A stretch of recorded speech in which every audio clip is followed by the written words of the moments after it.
तो आज हम लोग पढ़ने वाले हैं क्लास टेंथ साइंस का पहला चैप्टर, जिसका नाम ही है रासायनिक अभिक्रिया एवं समीकरण।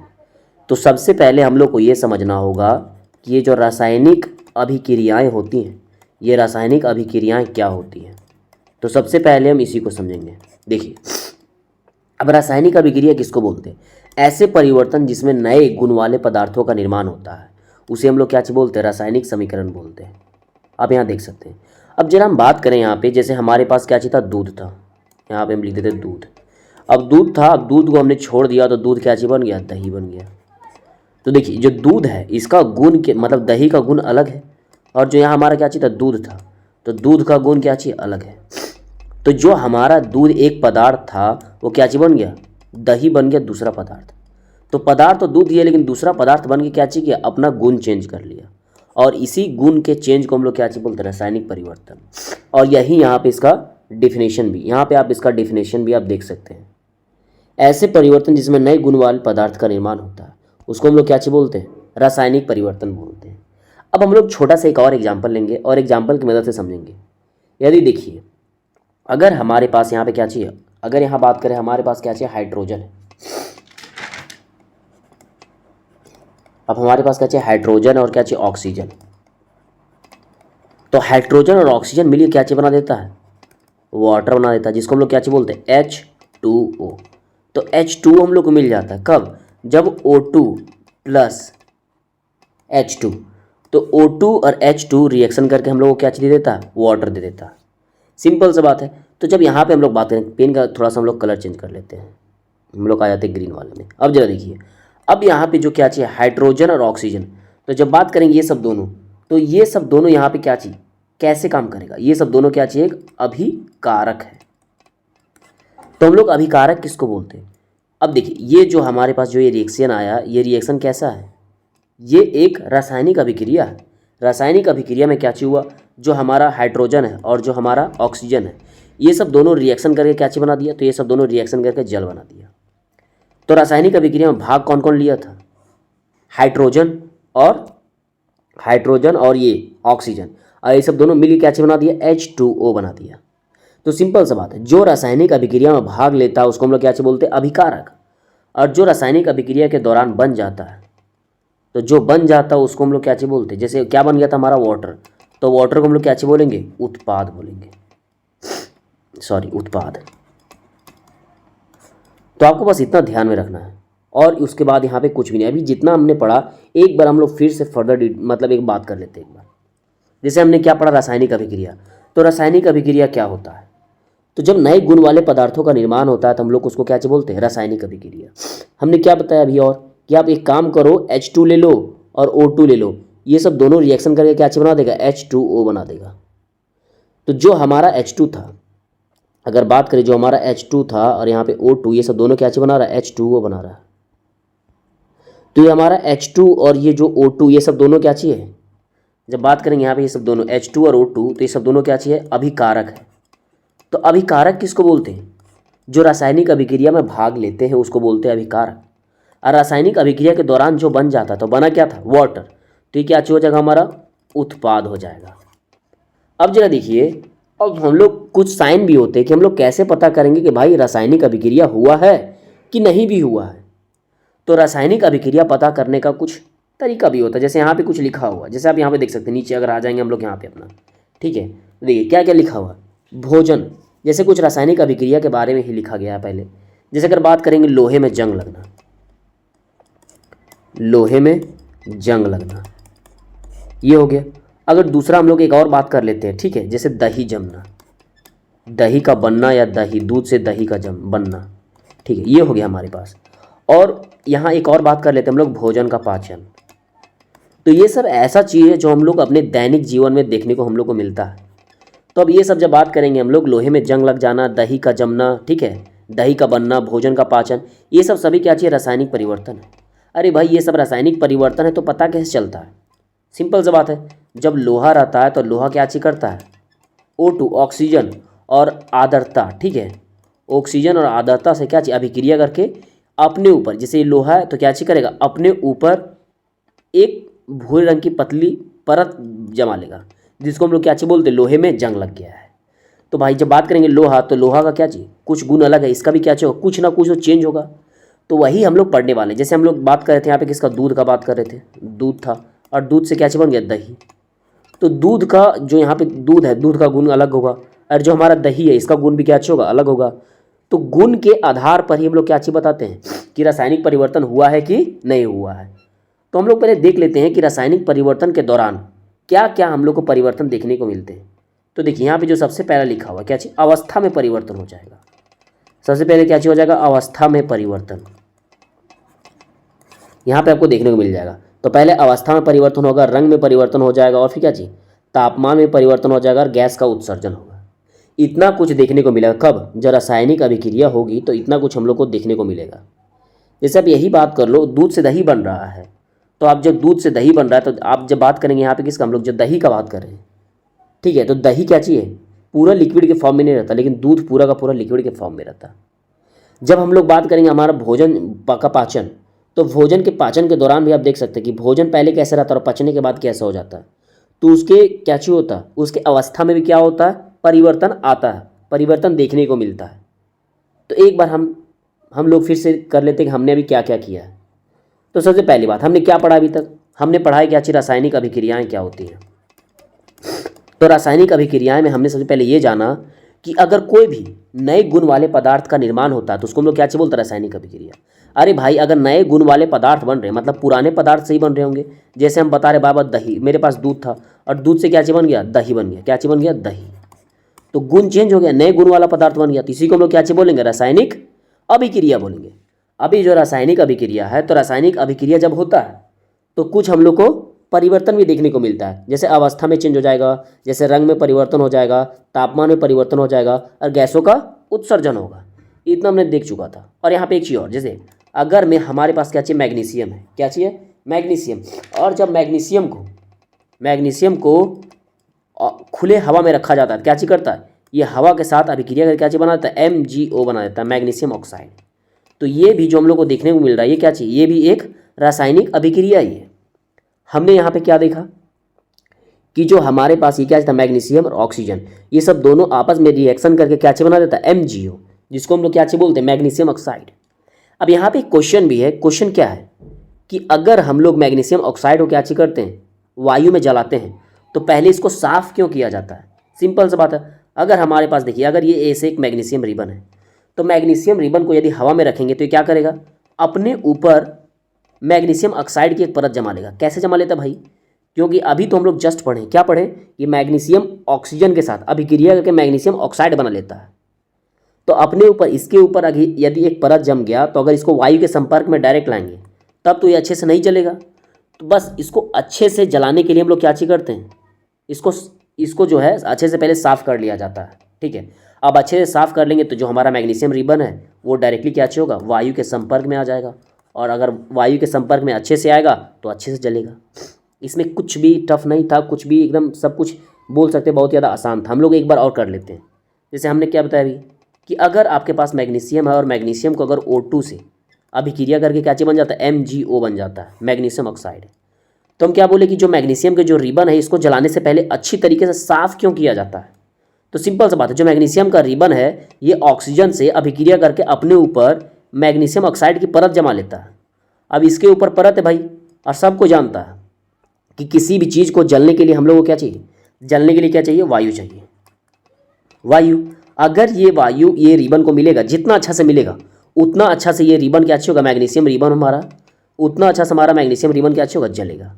तो सिंपल सी बात, हम लोग क्या अच्छी करते हैं, ये जो लेयर है इसको हम लोग साफ़ कर देते हैं अच्छे से। अगर ये लेयर साफ़ हो गया तो हमारा मैग्नीशियम रिबन वायु के संपर्क में सीधा आएगा, और सीधा आएगा तो बहुत अच्छे तरीके से ये जलेगा।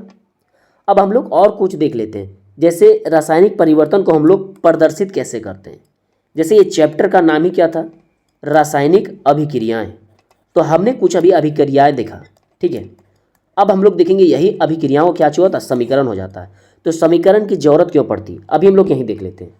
जैसे अगर हम लोग ये पूरा ना लिख के, जैसे अभी हम यहाँ पे लिखे थे, जो यहाँ पे लिखते हैं, ठीक है। जैसे यहाँ पे हमारा क्या था, H2 + O2, ये सब दोनों अभिक्रिया करके क्या चीज़ बनाता है, H2O बना देता है। यदि हम लोग अगर इसको पूरा लिखते हैं तो पूरा लिखते तो हम लोग क्या चीज़ लिखते, हम लोग यही लिखने वाले थे, हाइड्रोजन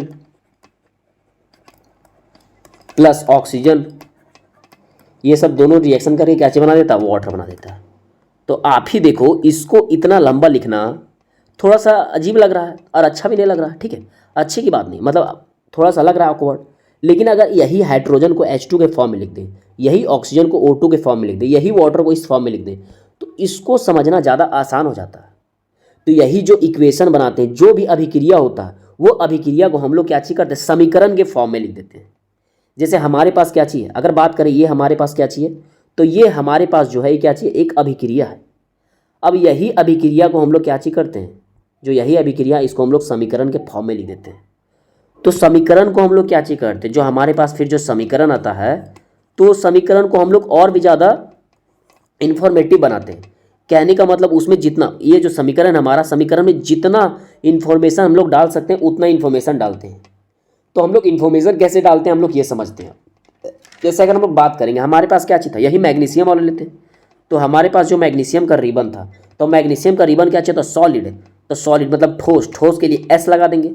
फिर हमारे पास क्या है, तो ऑक्सीजन, तो ऑक्सीजन क्या चाहिए होता है, गैस होता है, इसके लिए G लगा देंगे। और हमारे पास बन क्या चीज जाएगा, MgO बन जाएगा। तो MgO भी क्या चाहिए, ये एक सॉलिड सब्सटेंस है, तो ये भी बन जाएगा। तो देखिए हमने कैसे ही बहुत आराम तरीके से क्या चीज किया, आप जरा ये समीकरण को देखो।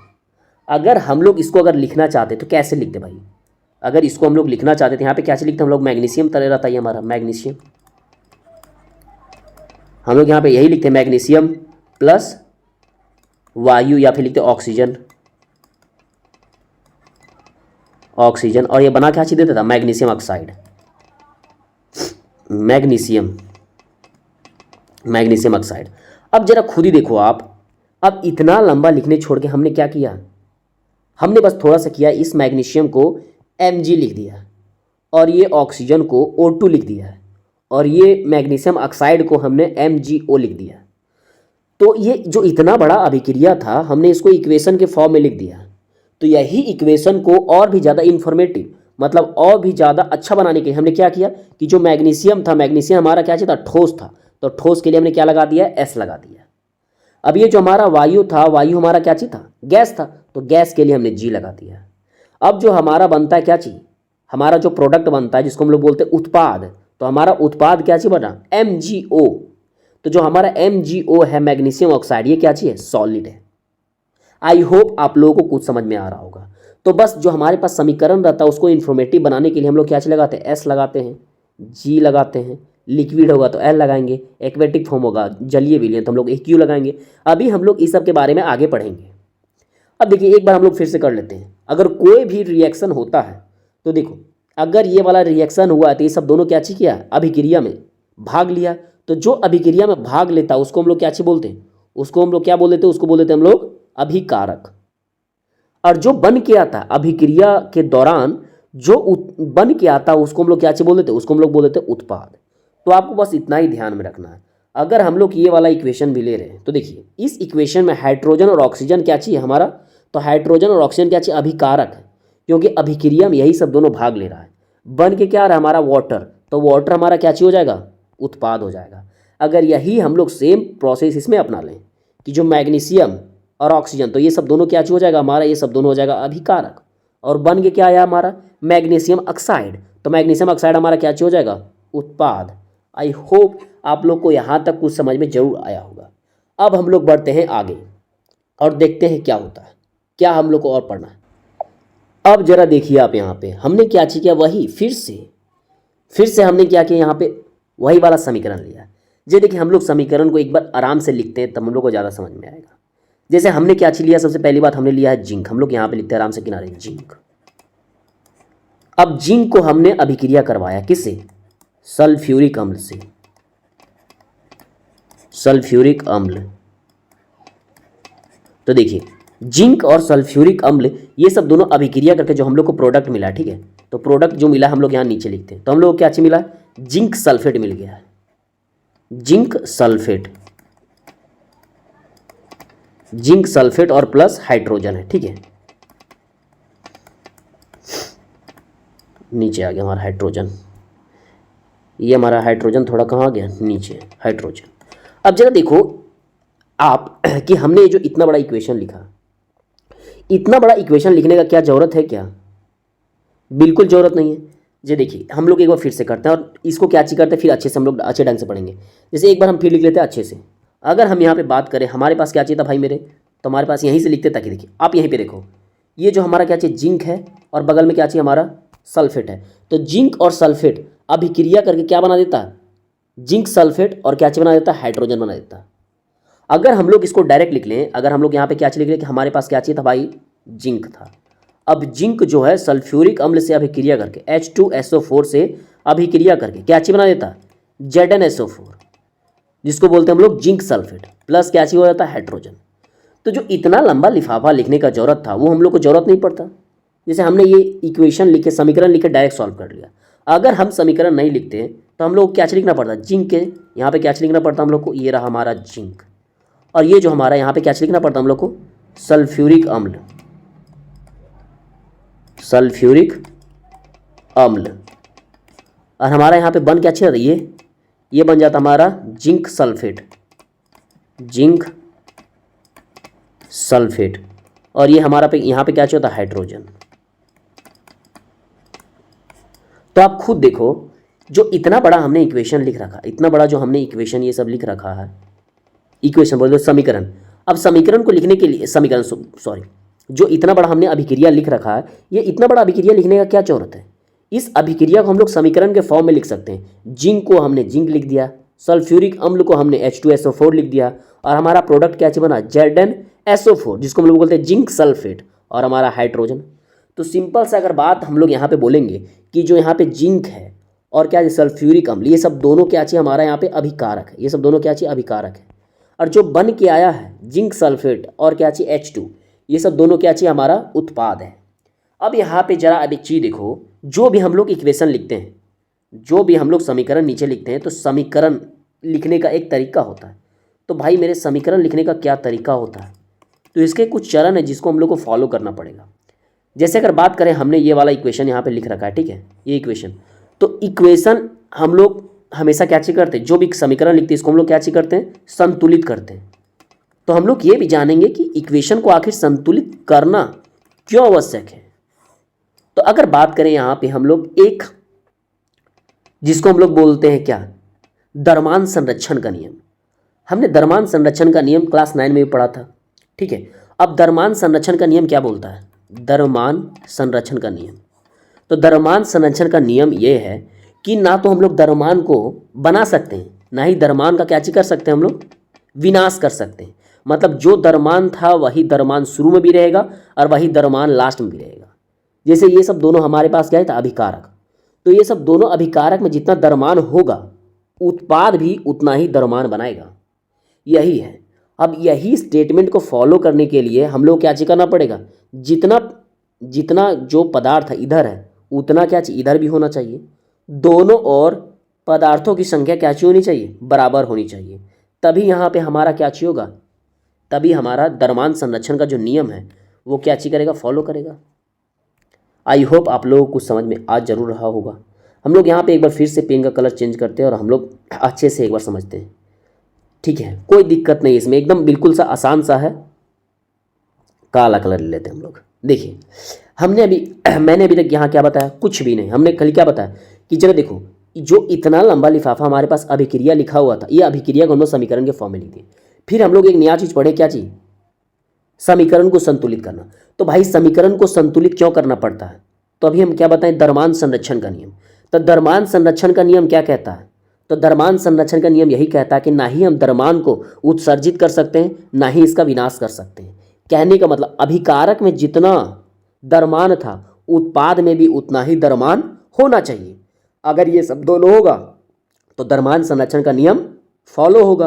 और द्रव्यमान संरक्षण का नियम को फॉलो करने के लिए ही इधर जितना परमाणु है इधर भी उतना ही परमाणु होना चाहिए। अब देखिए, जिंक का इधर जितना परमाणु, उधर भी जिंक का इतना परमाणु होना चाहिए। H जितना परमाणु इधर है, LHS साइड। अब हम लोग यहाँ पे इसको मिटाते हैं और थोड़ा सा हम लोग देखते हैं, ठीक है।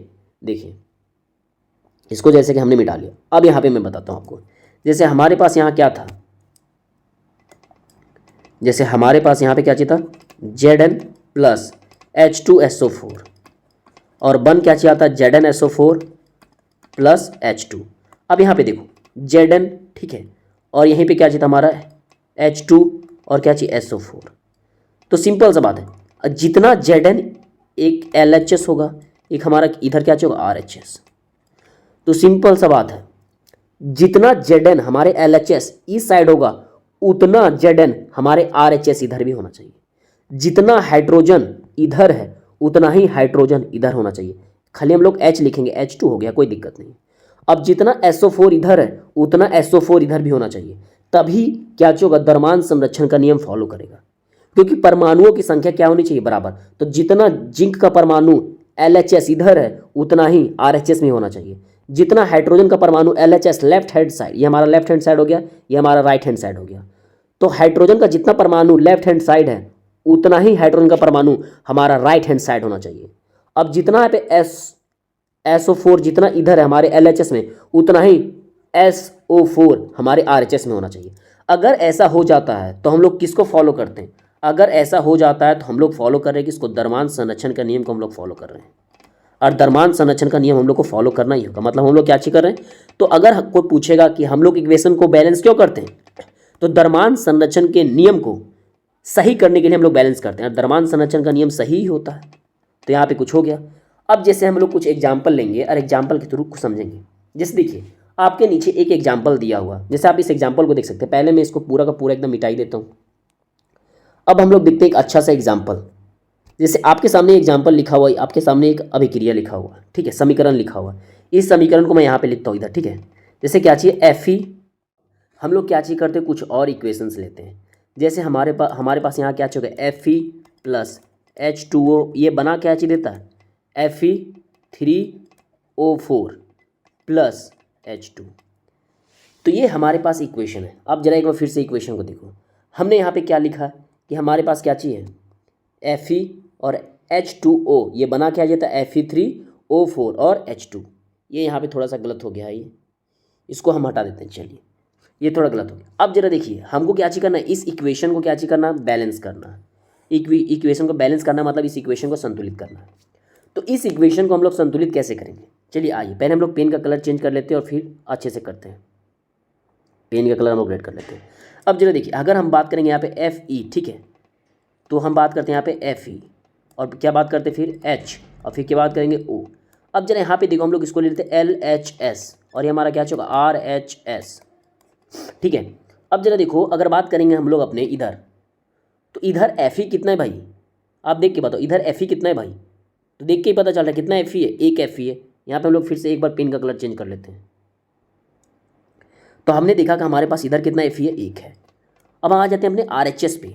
अब आप देखो RHS पे, तो RHS पे देखो कितना Fe है भाई। तो देखो Fe कितना है, 3 है, कितना है 3 है। तो यहाँ पे हमारा कितना हो जाएगा, 3 हो जाएगा। अब यहाँ पे आ जाओ आप, यहाँ पे क्या चाहिए आ जाओ। अब यहाँ पे देखो आप, आपके पास कितना हाइड्रोजन है भाई, LHS में कितना हाइड्रोजन है, देख के पता चल रहा है कितना हाइड्रोजन है, 2 हाइड्रोजन है। अब आ जाओ इधर अपने RHS में और इधर देख के बताओ कि जो इधर है इधर कितना हाइड्रोजन है। तो इधर भी हम लोग को दिख रहा है कितना हाइड्रोजन है, तो 2 हाइड्रोजन है, ठीक है। यहाँ तो कोई दिक्कत नहीं होगा आपको। अब फिर आप एक काम करो, नीचे आ जाओ और नीचे ऑक्सीजन देख के बताओ कि नीचे जो है इसमें कितना ऑक्सीजन है। तुम लोग देख पा रहे इधर 1 ऑक्सीजन है, जबकि इधर कितना ऑक्सीजन है, इधर 4 ऑक्सीजन है। अब हमारे पास यहाँ तक तो कोई दिक्कत नहीं, यहाँ तक हमारा काम हो गया। अब लेकिन बैलेंस करना, अब यहाँ पे ध्यान से जब देखोगे, देखिए LHS ये हमारा रहा LHS, ये हमारा RHS। तो देखिए जो हमारा LHS था, LHS में Fe है, हाइड्रोजन है, ऑक्सीजन है। अगर बात करेंगे RHS में भी Fe है, ऑक्सीजन है, हाइड्रोजन है। लेकिन जब बात करेंगे LHS में, तो LHS में कितना Fe है, 1 है, लेकिन RHS में 3 Fe है। अगर बात करेंगे अपने LHS में, तो LHS में कितना हाइड्रोजन है, 2 हाइड्रोजन है, लेकिन RHS में इसमें भी 2 हाइड्रोजन है। तो ये सब दोनों क्या चाहिए, बराबर है। लेकिन जब बात करेंगे ऑक्सीजन का, तो देखिए अगर बात करेंगे अपने LHS में, तो LHS में 1 ऑक्सीजन है, जबकि RHS में कितना ऑक्सीजन है, 4 ऑक्सीजन है। तो अब हम लोग यहाँ पे क्या चीज़ करेंगे, इसको बैलेंस करने का काम करेंगे। इससे पहले हम लोग पेन का कलर क्या चीज़ करते हैं, चेंज कर लेते हैं। क्या कर लेते हैं, ये वाला कलर कर लेते हैं। अब जरा देखिए आप यहाँ पे हमारा ये वाला तो इक्वल है, 2 बराबर है, इसमें कुछ नहीं करना। लेकिन ऊपर देखो आप, जैसे यहाँ अगर बात करेंगे LHS में कितना है, तो LHS में 1 Fe है, लेकिन RHS में 3 Fe है। तो हम लोग क्या करते हैं, इसको जो है इसको 3 से मल्टीप्लाई कर देते हैं। तो अब क्या चाहिए होगा, 3 3 इक्वल हो जाएगा क्या, बिल्कुल हो जाएगा। तो हम लोग चले जाएंगे अपने एफ के पास, और एफ के पास कितना से मल्टीप्लाई कर देंगे, 3 से मल्टीप्लाई कर देंगे। ये हो गया हमारा 3 से मल्टीप्लाई। चलो भाई, अब हमारे पास दो चीज़ इक्वल हो गया, क्या क्या इक्वल हो गया, एफ भी इक्वल हो गया और यहाँ पे हाइड्रोजन भी इक्वल हो गया। अब बारी किसकी है, ऑक्सीजन की। तुम लोग ऑक्सीजन देखते हैं तो भाई इधर तो एक ऑक्सीजन है, इधर कितना ऑक्सीजन है, 4 ऑक्सीजन है। तो हम लोग क्या करने वाले हैं, यहाँ पे आ जाएंगे अपने ऑक्सीजन पे, यहाँ पे ऑक्सीजन आ गया और इस ऑक्सीजन को 4 से देंगे गुना कर, तो फिर से ऑक्सीजन ऑक्सीजन बराबर हो जाएगा क्या। तो हम लोग देखेंगे कि यहाँ पे जो ऑक्सीजन में किससे मल्टीप्लाई करना हम लोग को, LHS। तो LHS में ऑक्सीजन यहाँ पे, मतलब इस पूरे टर्म को हम लोग कितना से मल्टीप्लाई करना रहेगा, 4 से। तो हम लोग आ जाएंगे अपने यहाँ पे और यहाँ पे कितना से मल्टीप्लाई करेंगे हम लोग, इसको 4 से देंगे मल्टीप्लाई कर। लेकिन जैसे ही 4 से मल्टीप्लाई करेंगे फिर से एक दिक्कत हो जाएगा। दिक्कत क्या है भाई, देखिए दिक्कत क्या है, तो ये ऑक्सीजन तो 4 हो गया, लेकिन हाइड्रोजन कितना हो गया अब, 8। मतलब यहाँ पे एक बार फिर से हमको पेन का कलर चेंज करना पड़ेगा। पेन का कलर हम लोग अब क्या करते हैं, कुछ अलग कर लेते हैं, येलो कर लेते हैं। अब जरा देखो आप, जैसे हमने यहाँ पे 4 रखा, हमने जैसे ही यहाँ पे 4 रखा, हम क्या पाते हैं कि जो हमारा ऑक्सीजन है वो तो 4 हो गया, मतलब ये वाला तो इक्वल हो गया, लेकिन इधर भाई हाइड्रोजन कितना हो गया, 8 हो गया। अब हमारे पास इधर हाइड्रोजन कितना हो गया, 8 हो गया। मतलब जो हमारे पास यहाँ पे हाइड्रोजन था, अब हाइड्रोजन कितना हो गया, 8 हो गया, लेकिन इधर हाइड्रोजन अभी भी कितना है, 2 है। तो हम लोग क्या चीज़ करेंगे, इधर वाला हाइड्रोजन को जाके 8 बना देंगे। तो 8 बनाने के लिए क्या चीज़ करेंगे, ये जो हमारा हाइड्रोजन है यहाँ पे कितना से गुना कर देंगे, 4 से। अब जैसे ही 4 से गुना करेंगे, आप देखो सब चीज़ हमारा क्या हो गया, बराबर। मतलब यहाँ कितना से गुना कर देंगे, 4 से। देखिए सब चीज़ बराबर हो गया। अब यहाँ बहुत ही ध्यान से देख सकते हैं, क्या देख सकते हैं, इधर भी Fe3 है तो इधर भी 3 है, इधर हाइड्रोजन कितना 8 है तो इधर भी कितना है, 8 है। और अगर इधर ऑक्सीजन 4 है तो इधर भी ऑक्सीजन कितना है, 4 है। तो हमारा जो इक्वेशन हो क्या हुआ, बैलेंस हुआ। अब यहाँ पे जब हम लोग बात करेंगे तो इक्वेशन बैलेंस करने का बहुत सारा क्वेश्चन भी है, एक्सरसाइज में भी है और बहुत सारा क्वेश्चन। तो जब एक बार हम लोग इस चैप्टर को ख़त्म कर लेंगे तो हम लोग अलग से एक्सरसाइज भी करेंगे और वहाँ पे इक्वेशन को बैलेंस करने का और भी तरीका जानेंगे, इक्वेशन को बैलेंस करने का। अभी हम लोग चलते हैं अपने अगले टॉपिक पे कि हमारा अगला टॉपिक यहाँ पे है क्या। अब जरा देखिए, हमने इस इक्वेशन को क्या चाहिए, देखिए नीचे ये इक्वेशन जो हमारा क्या चाहिए था, हमने बैलेंस कर लिया इस इक्वेशन को। तो इस इक्वेशन को बैलेंस कर लिया तो हम क्या बताएं कि जो हमारे पास जो अभिक्रिया, देखिए पहले ये क्या चाहिए था, अभिक्रिया था भाई मेरे, ये क्या चाहिए, आयरन है, ये क्या चाहिए हमारा जल है। तो ये सब दोनों अभिक्रिया करके बना देता है ये पदार्थिक Fe3O4 और क्या चाहिए बनाता है, हाइड्रोजन। तो हम लोग क्या चाहिए कि जो ये अभिक्रिया था इसको हम लोग किस में लिख लें, इक्वेशन के फॉर्म में, तो अभी समीकरण के फॉर्म में लिख देंगे। अब हम क्या बताएं यहाँ पे कि क्या चाहिए करते हम लोग, समीकरण को है जो वो अधिक सूचनापूर्ण बनाने के लिए हमारे पास जो भी हमारा समीकरण आता है, समीकरण, तो वो समीकरण को हम लोग क्या चाहते हैं कि अधिक से अधिक क्या चाहिए, सूचनापूर्ण हो, सूचनापूर्ण हो। तो सूचनापूर्ण, अधिक से अधिक सूचनापूर्ण हम लोग क्या चीज़ करते हैं, यहाँ पे लिख लेते हैं क्या चाहिए, हमारा Fe है प्लस कितना है 4H2O, ये बना क्या चाहिए देता है Fe3O4 प्लस 4H2, ये H2 है, ये H2 अच्छा से हुआ नहीं हमारा, इसको H2 करते हैं अभी अच्छे से। ये हमारा क्या हो गया 4H2। अब जरा देखो यहाँ पे हमारा क्या चाहिए था, यहाँ पे 3 था। चलिए अब जरा देखिए, इसको हम लोग ज़्यादा इन्फॉर्मेटिव बनाने के लिए, अधिक सूचनापूर्ण बनाने के लिए, तो अधिक सूचनापूर्ण बनाने के लिए हम लोग क्या चीज़ करेंगे, ये जो Fe है हमारा, तो हमारा Fe यहाँ पे क्या चाहिए, सॉलिड है, मतलब ठोस है, तो इसके लिए हम लोग S लगा देंगे। अब ये जो हमारा क्या चाहिए H2O है, तो H2O हमारा क्या चाहिए, H2O क्या चाहिए होता है, जल होता है। तो जल को हम लोग यहाँ पे क्या चीज़ बोल सकते हैं, ये हमारा क्या चाहिए हो गया, यहाँ पे इसको क्या चीज़ बोल सकते हैं हम लोग, कि ये क्या चाहिए हमारा लिक्विड है, ये क्या चाहिए लिक्विड है। और फिर जो यहाँ पे क्या चाहिए Fe3O4, तो हमारा जो Fe3O4 ये भी क्या चाहिए सॉलिड है। और ये जो हमारा बन गया फिर से क्या चीज़ बन गया हमारा हाइड्रोजन, तो हाइड्रोजन हमारा क्या चाहिए गैस है। ये थोड़ा सा यहाँ पे गलत हो गया, यहाँ पे ये नहीं होगा, ओ नहीं होगा, क्या चाहिए, ये प्रोडक्ट में खाली H2 बन रहा था, ये नहीं बन रहा था, खाली H2 है, ठीक है। तो देखिए अब जो हमारा इक्वेशन है ज़्यादा इन्फॉर्मेटिव लग रहा है, जो Fe है वो क्या चाहिए सॉलिड है, जो H2O है क्या चाहिए लिक्विड है, और यहाँ पे Fe3O4 है वो क्या चाहिए सॉलिड है, अरे जो हमारा O2 है वो क्या चाहिए गैस है। तो सबसे पहले समीकरण को अगर हम लोग पूरा लिखते हैं, इसके जगह पे हम लोग क्या लिखते हैं कि ये क्या चाहिए भाई मेरे, तो ये क्या चाहिए लोहा है, ठीक है। लोहा पानी के साथ अभिक्रिया कर क्या चाहिए बनाता है, लोहा ऑक्साइड बना देता है, जिसको बोलते हैं आयरन ऑक्साइड। ये हमारा आयरन है, ये हमारा जल है, ये सब दोनों अभिक्रिया क्या चाहिए बनाता है, आयरन ऑक्साइड बना देता है, ये लिखते हैं। और यहाँ पे क्या चाहिए था, और जो हाइड्रोजन गैस वो बाहर निकलता है। तो इतना ना लिखने छोड़ के हमने क्या किया, हमने सिंपली इक्वेशन के फॉर्म में लिख दिया। आयरन के लिए हमने Fe लिख दिया, जल के लिए हमने H2O लिख दिया। तो तो इतना लिखने के बाद भी अभी जो हमारा आयरन है क्या चाहिए सॉलिड, तो सॉलिड के लिए हमने एस लगा दिया ज़्यादा इन्फॉर्मेटिव करने के लिए, ज़्यादा सूचनापूर्ण बनाने के लिए। तो ऐसे हो गया। अब यहाँ के बाद हम लोग पढ़ने वाले हैं बहुत सारा अभिक्रिया, जैसे संयोजी अभिक्रिया, वियोजी अभिक्रिया, द्विस्थापन अभिक्रिया, विस्थापन अभिक्रिया, ऊष्माक्षेपी, ऊष्माशोषी, फिर क्या चाहिए रिडॉक्स अभिक्रिया।